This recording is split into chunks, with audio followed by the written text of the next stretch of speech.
Hey, what's going on, everybody? I'm here today to destroy the idea that the Earth is billions of years old. Because if we can destroy the idea that the Earth is billions of years old, we can destroy evolution. I mean, there's plenty of ways to destroy evolution. And I'm going to do a video strictly on just evolution in general coming up here soon. Um, but before I do that video, I'm probably going to do a video exposing a bunch of lies that are still taught in our textbooks. They've been proven over 100 years ago, but they're still taught in our textbooks to push the idea of evolution because they need the idea of evolution pushed so that people can stop believing in God. Um, and all these lies in our textbook and things are just proof of the scientific dictatorship that we have today. Scientists like to say things about science isn't biased. We just go with what we find, blah blah blah. But we know that's not the case. There's plenty of scientists that have stepped forward and said they only supported evolution so long because they would have gotten fired if they didn't. Which, first of all, is illegal. And second of all, it's just morally wrong. So I want to do a video exposing that, but I'm totally getting ahead of myself right now. Let's start with what we got here. Today we're talking about the age of the Earth. Obviously, I have a young Earth standpoint. So, why is this important? Obviously, Genesis is at stake here. There's lots of Christians that try to compromise with the idea of billion years because they think it's been proven. And so they're like, oh my gosh. And instead of looking into it for themselves, they just panicked and they said, well, how can we squeeze billions of years into the Bible? All right, that's lukewarm. That is lukewarm faith. Let's be real here and let's look at the scientific data. All right. Um, Also, I just want to point out, as I just spoke about a little bit ago, um, uh, we should not just trust somebody because they have a degree. We should not just trust what somebody says because they're a scientist or whatever. Um, there's plenty of lies taught for evolution, and these people are either ignorant of it or they're just liars. I like to believe that most of them are just ignorant. Um, so let's talk about radiometric dating. Here's some reasons why radiometric dating, no matter what it is, whether it's carbon dating, no matter any of the 80 kinds of radiometric dating that there are, all are based on 5 basic assumptions. Um, and carbon dating actually has 7 assumptions associated with it. um the guy that invented carbon dating actually was man enough to come out and be like, okay, carbon dating doesn't work. Sorry guys, I messed up. And he was man enough to say that, but these evolutionists today still run with the idea and do all these sorts of radiometric dating. This picture here, there's a lot of examples of when radiometric dating has gone bad. For instance, you can get different dates from the same sample if you use 2 different radiometric dating methods. This is clearly this clearly proves that these are not accurate methods of dating. I mean, right? You can get 2 different ages from the same rock if you use 2 different radiometric dating methods. Obviously, they don't work. Um, and I'm trying to keep these videos quick, so I'm not going to read all the info on this picture. But they have the assumptions here, and then some bad results under it and examples of that. So if you want to pause the video now and read those, go ahead. All right, so you've probably heard stalactites take thousands, if not millions of years. You know, if you go into a cave, for instance, I was in Mammoth Cave in Kentucky a while back, and you go to touch the cool stalactites, and they're like, "No, don't touch those. They'll take millions of years to grow back." Well, that's simply not true. Here, here's under the Lincoln Memorial. So the Lincoln Memorial is built in 1922. This photo is taken in the 60s. So less than 40 years go by, and they have these stalactites, and these are multiple feet long. So clearly they don't take that long to develop. This is once again another lie that they try to use to prove evolution. I know I said that that's going to be my next video, lies about evolution, but it ties in here. I got a couple to show you. So fossils don't take millions of years to form either. This is a pretty common misconception. Here's a fossilized or petrified boot with the legs still in it. The cowboy's legs still sitting in the boot. So, and then up here in the right-hand corner, this is a fish that was petrified or fossilized while it was eating. It was eating another fish. So clearly, that fish was not eating that other fish for millions of years. Clearly, this can happen quickly. And there's many, many more examples of this.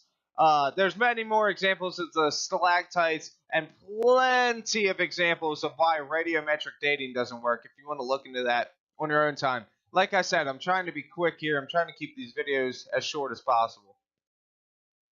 All right, so rocks don't take millions of years to form either.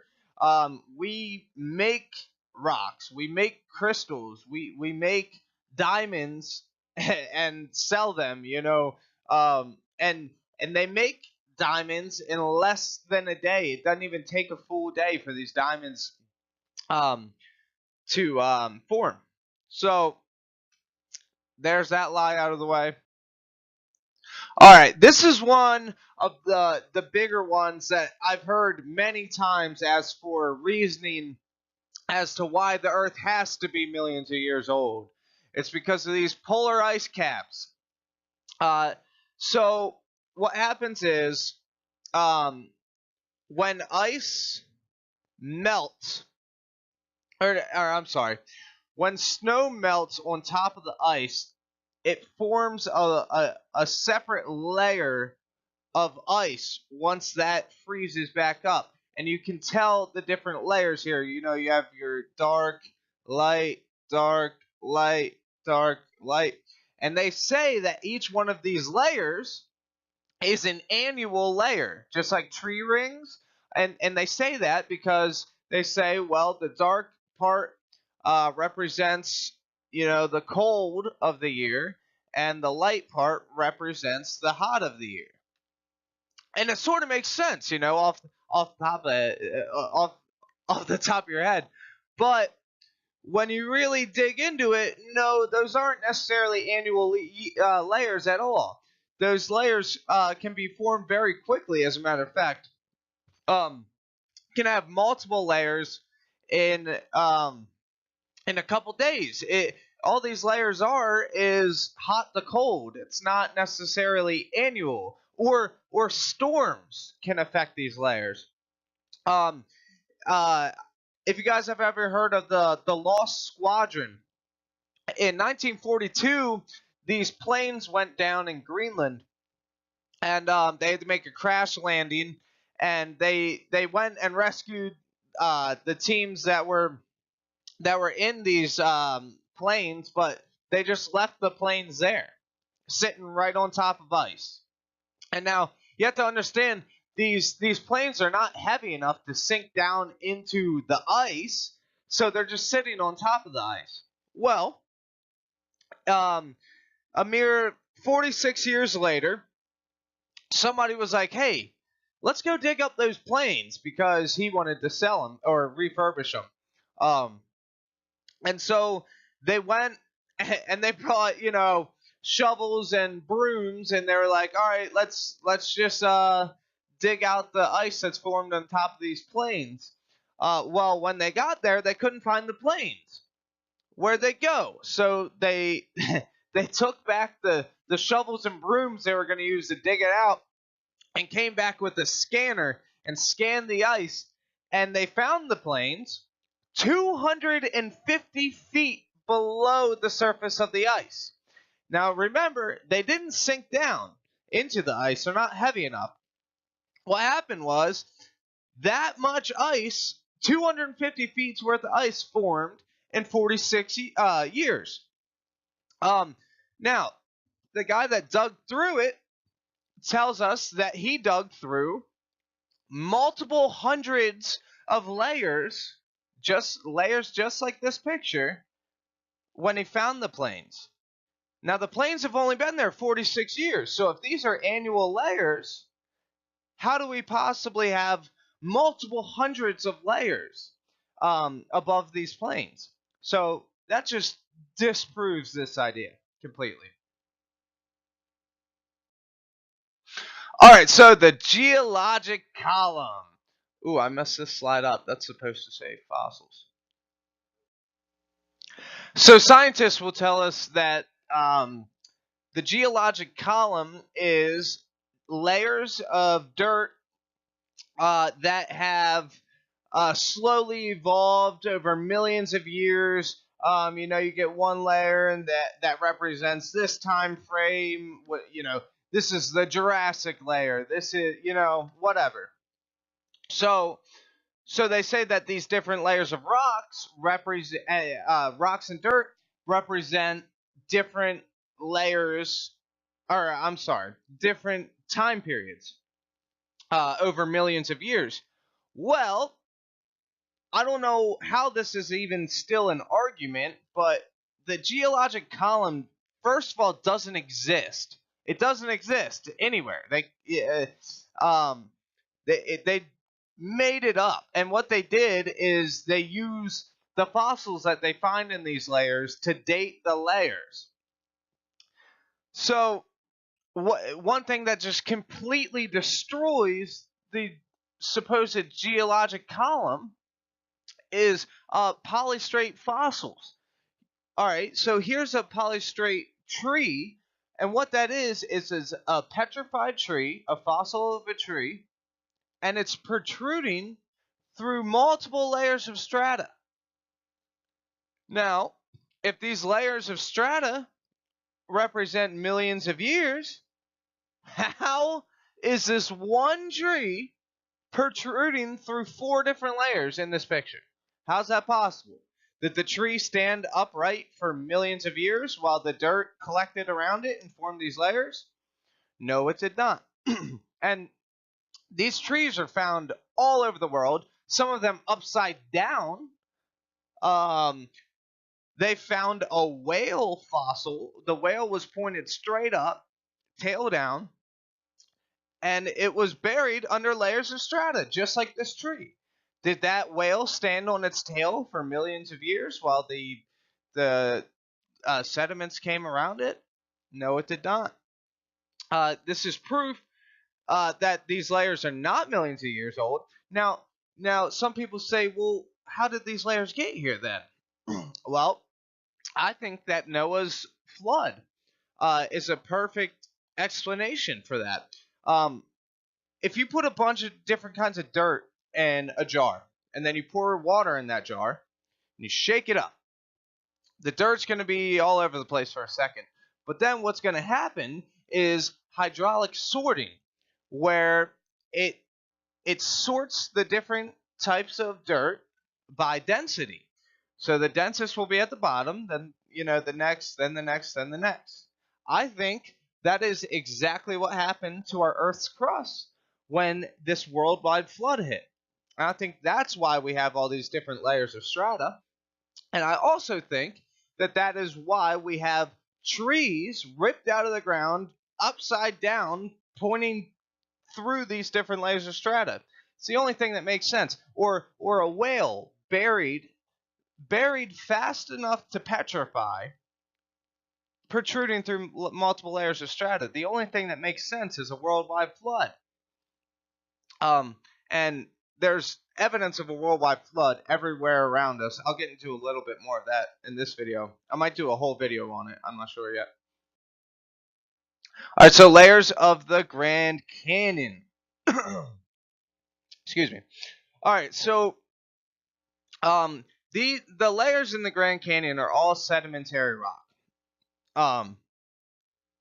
So when we look at these layers, if they were deposited over millions of years, there would be a layer of sedimentary rock, and then there would be a layer of soil that formed over top of that through millions of years.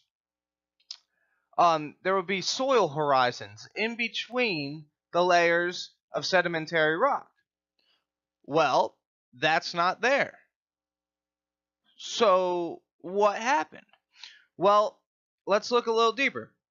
If these layers were millions of years, or were made through millions of years, there would be holes from animals burying themselves. You know, all sorts of different animals dig down in the dirt. There would be root holes from trees that formed and died in those millions of years. But there's not. There's not. There's no soil horizons. There's no holes from animals, no holes from roots from trees in these layers. This is proof that all these layers were formed at the exact same time. This is proof. And so that means that a river did not carve that out. There's plenty more evidence that says the river did not carve that out. I'm not going to get into that right now either. I think the Grand Canyon is also evidence of a worldwide flood. Once you take away the silly evolution outlook on it, once we figure out that that's not true, which we just did, what else could have caused this? A worldwide flood.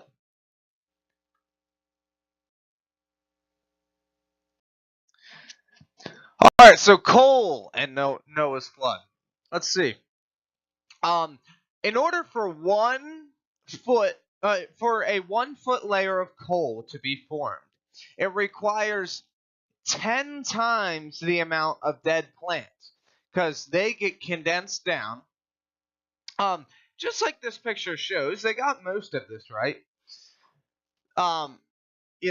Obviously they're wrong about dinosaurs and plants being in different time periods. And so, but they got this part right, minus millions of years. Excuse me. But so what happens is, the plants get buried and are condensed down, and the pressure turns these plants into coal. But so it needs 10 times the amount of dead plants. So in order to get a 1 foot layer thick, or 1 foot thick layer of coal, you need a 10-foot thick layer of dead plants. In Utah, they have layers of coal up to 200 feet thick. That means there would have to be layers of dead plants 2,000 feet thick. A layer of dead plants 2,000 feet thick. To me, the only explanation for that, once again, is a worldwide flood.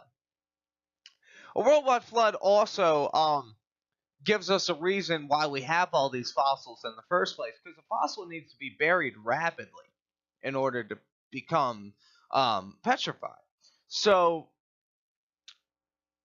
how do we get all these fossils if it weren't for natural disasters? Just something to think about. All right, so radioactive decay. So we get helium from radioactive things decaying produces helium, okay? And helium, it goes and it floats up, obviously, we all know helium floats, to our atmosphere. Now, it doesn't go past our atmosphere. It doesn't go out into space. It stays in our atmosphere.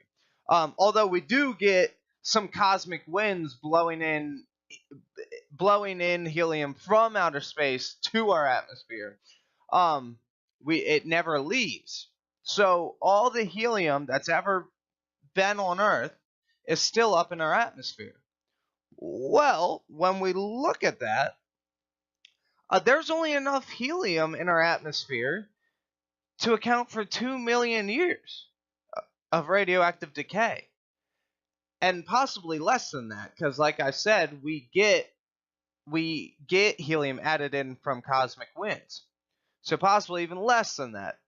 So the absolute maximum age of the Earth, according to this method of dating, is 2 million years. Absolute maximum. So I don't see how you could really argue that. How could you say then that there are billions of years? You might radiometrically date a rock and tell me it's billions of years old or whatever. But I have an argument for that. I can show you why that doesn't work, why that dating method doesn't work. I dare you to show me why we can't measure the amount of helium and come up with the conclusion the Earth is less than 2 million years old. And it gets even younger than that. All right, so erosion is another reason we know the Earth is not that old. So this is England. As you can see, England is not very wide, right? All right, so the English North Sea coast is being eroded at an average of 5 feet per year. If the Earth was millions of years old, we wouldn't have England. England wouldn't be there. That'd be gone, baby. All right, this is probably one of the strongest arguments for a young Earth that there is. One of. So the Earth's magnetic field is decreasing. Or decaying, I guess would be a better word. As this chart shows, since we've been measuring it, the Earth's magnetic field is decaying.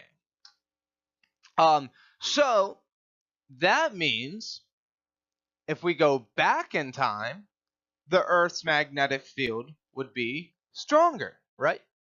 Easy enough. So, when you do the calculations and figure it out, only 10,000 years ago, the Earth's magnetic field would have been so strong, it would have crushed everything on Earth. There would be no life on Earth. It would have killed us all. There's no way there's no way that the Earth is more than 10,000 years old because of this. I mean, that's just facts. 10,000 years ago, the Earth's magnetic field would have crushed us. All right, so comets. This is another pretty strong argument. So comets are this little ball, and sometimes they're made of ice, sometimes they're made of rock, whatever. But as they float around space, they have this tail of things, right? That it's losing. It's losing things. So, the argument is that short period comets would not last any more than 10,000 years. They would dissolve by then because they're flying around through space losing particles. So a short period comet wouldn't last more than 10,000 years. Well, why do we still have short period comets then? Well, the evolutionists needed a rescuing device from this one because they're like, oh, they got us there. So they literally just made this up, this thing called the Oort cloud. So this guy, I'm pretty sure the guy's last name was Oort. That's why it's called the Oort cloud.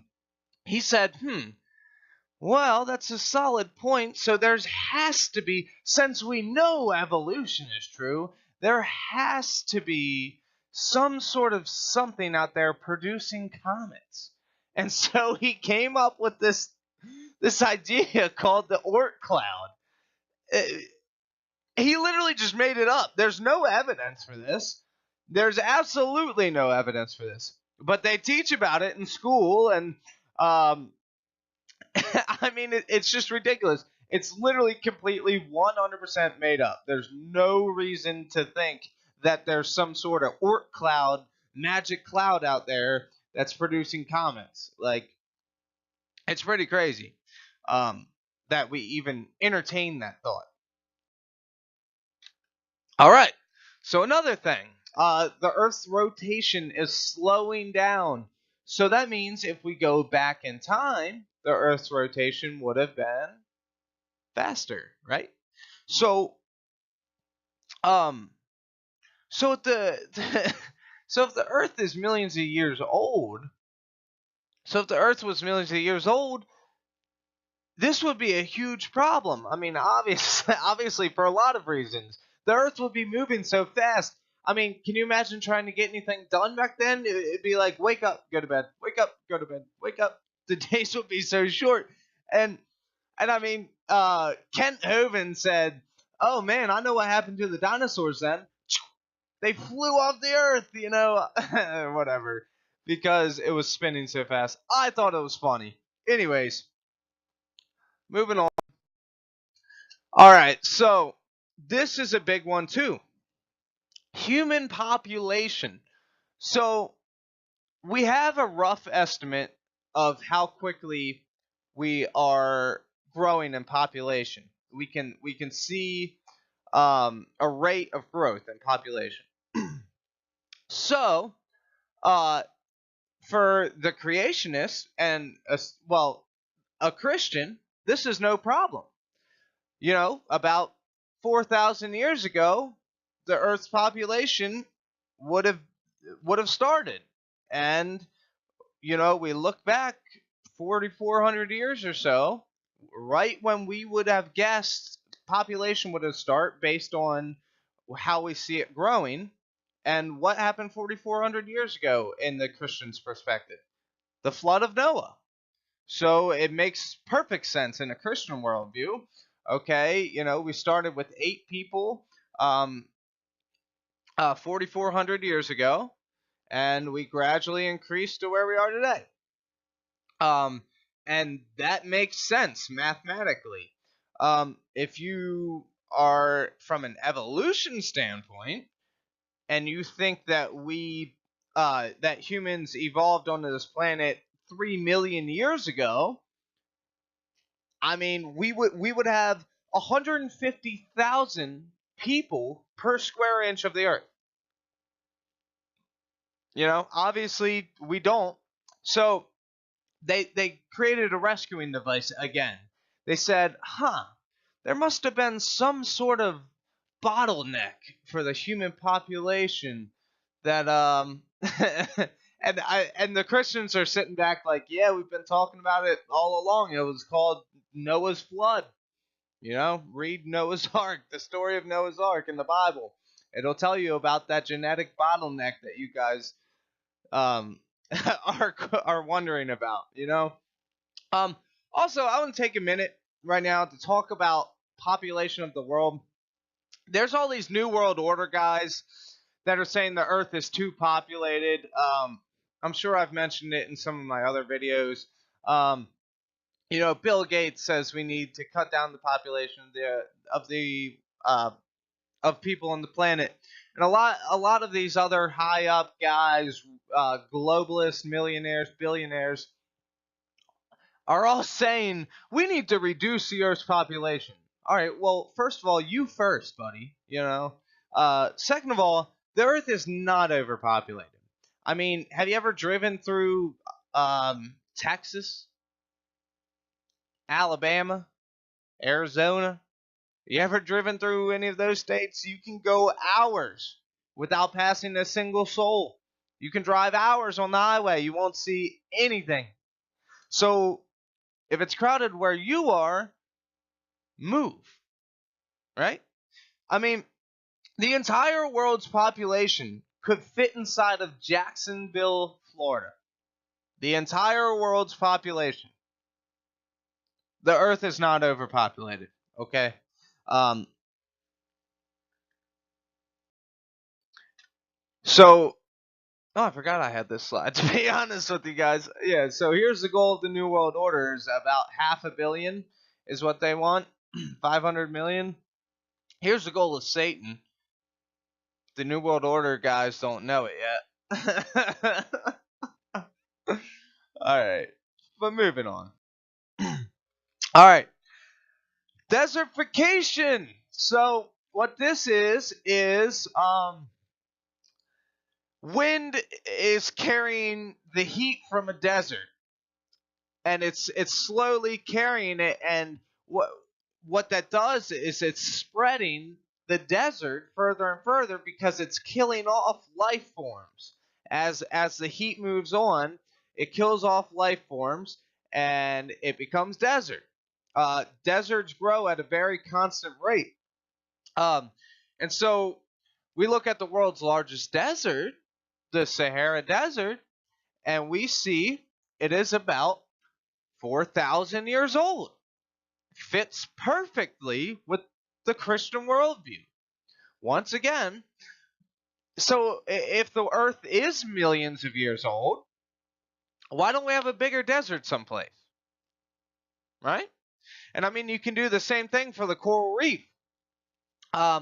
They sat there and studied the rate of growth for the coral reef, and they determined that the coral reef is about 4,200 years old. That fits perfectly with the creation or the Christian worldview. Noah's Ark, about 4,400 years ago. Makes sense, right? If the Earth is millions of years old, why don't we have a bigger coral reef someplace? Um, and the last thing I guess I'm going to talk about today is historical records. We have historical records going back 6,000 years or so. That's about the oldest historical records we got. That fits perfectly with the Christian worldview. You know, if humans were here 3 million years ago, we just figured out how to read and write 6,000 years ago. I mean, you know, I guess if that's what you want to believe, that's fine. I can't stop you. Uh, but it fits perfectly with the Christian worldview. We were created roughly 6,000 years ago, is what we believe. So, there is a ton more things that I can talk about in this video for Age of the Earth. I might do a part 2 to this video. I hope this wasn't too boring. Um, I know science can be a little dull for some people. I personally really like the topic, so it's fun for me, but I know it's not for everybody. I hope you guys made it through. Um, I can talk about much more. I mean, I can talk about the amount of salt in the seas. I can talk about um, the sun rotating too fast and that aging the Earth under 1 million years. I can talk about too much uranium, which limits the universe to less than 10,000 years. Um, I could talk about natural gas seeping out of the sediments of rock and into the atmosphere. That also limits the Earth to under 100,000 years. So, I mean, there's a lot of things that we could talk about. I'm sure you guys are about done with this video by now, though. So, thanks for watching. I'll have more stuff on evolution coming. Um, um, and so really stay tuned for the lies of evolution video. That's going to be the big one because it's going to show uh, their little plan here to fool everybody into thinking that we evolved from a rock billions of years ago and crazy stuff. It's a scientific dictatorship. What they say goes. You can be fired for questioning what they say. You can get kicked out of school for questioning what they say. It's just not right, and we need to do something about it. We need to do something about it. This is free speech and free thought being taken from us. So thanks for watching, guys.